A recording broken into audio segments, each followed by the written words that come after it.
The Honourable John Banks. Mr Speaker, I rise on behalf of the ACT Party and the people of Epsom to support the appropriation bill. ACT will support this budget and associated legislation over the next couple of days. Finance Minister Bill English's budget represents an oasis of fiscal sanity in the face of opposition parties whose primeval instinct is to spend, to regulate, to impose new taxes and to print money. The budget is a good budget in very difficult times for this country, but it's not a great budget. On the OECD's measure, the government sector is spending about 43% of everything that New Zealanders produce. That is 43%. In Australia, it is 34%. The government is taking too much and is making us poorer. We have lost many of our productive young people to Australia because their economy offers a better future. The 2025 task force found the income gap with Australia was 35% in 2008. Latest stats for 2011 indicate that it has risen to 41%. The gap is unprecedented. Unless we close this gap, we can expect more and more New Zealand grandparents crossing the Tasman to visit their grandchildren. There is no mystery. They are richer in part because more of the wealth of Australia is left in the hands of the people. Yet the Labor Party wants even more spending. You would have to go back to the 1970s to find a Labor Party less ready to government. They are not serious about addressing the challenges faced by New Zealanders. The future isn't about outbidding the old dudes and young fogies of the Green Party. When I first came to Parliament all those years ago, 10 parliaments ago, the government of the day was trying a command and control approach to the economy. It didn't work then, and it won't work today. How does this budget measure up in terms of getting government off the backs and out of the pockets of hard-pressed, hard-working taxpayers? Well, first, the good news. The size of government is set to decline under this Minister of Finance, providing we can continue to restrain expenditure. Spending growth has been reined in despite Christchurch earthquake. This budget continues that trend. The government has not blown out the fiscal deficit like so many other countries and the last reckless Labor government.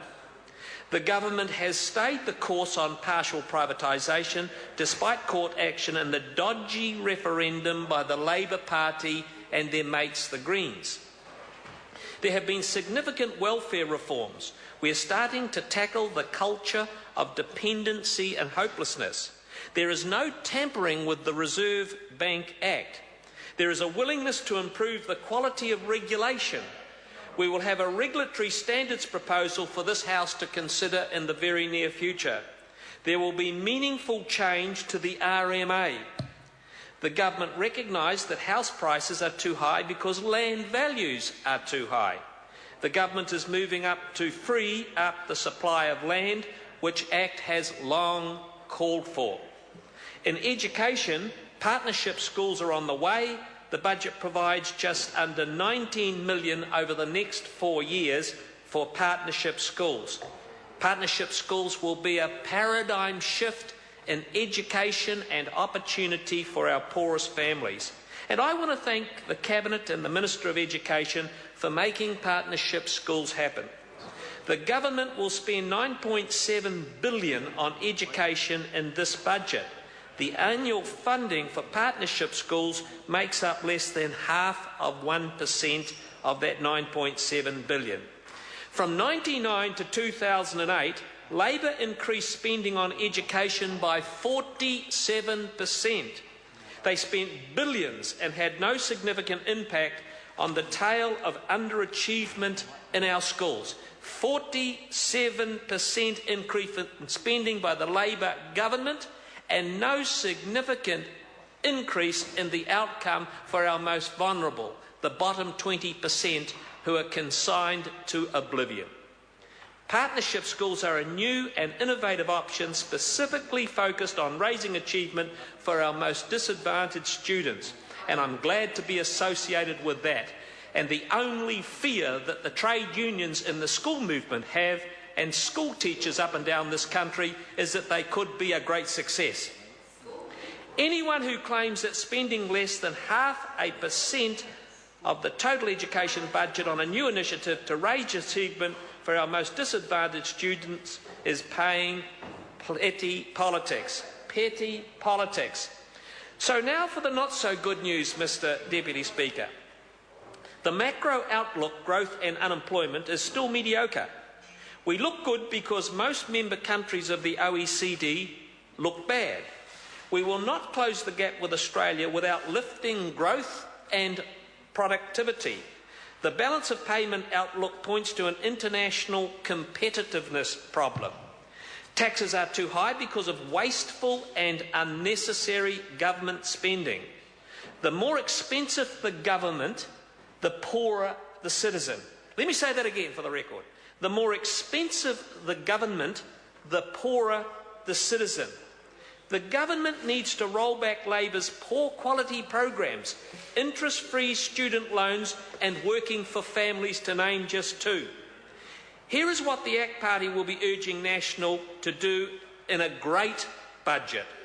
We regard $78 billion of gross public debt to be far too high. So we need to reduce debt through less spending as the first initiative, less government spending. We need to put the avgas into asset sales programs. I welcome the announcement that Meridian is up next.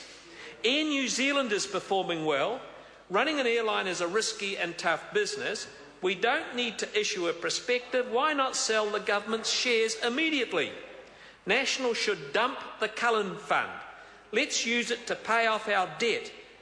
No one has savings in a bank account at home while they have a big mortgage on their house. Progressively raising the age of eligibility would help make superannuation much more affordable. And if you want to save $1.7 billion a year every year, year after year, then raise the eligibility of superannuation from 65 to 67. We have stopped the growth in government spending. That's good. It is time to start tackling the size of the government. We have to aim for around 30% of GDP on OECD measures. That means confronting middle class and corporate welfare. We need to confront middle class and corporate welfare. The 2025 task force found that given the surpluses at that time, reducing core Crown operating expenses to 29% of GDP, as it was in 2009, would allow a top personal and company tax rate of 20%.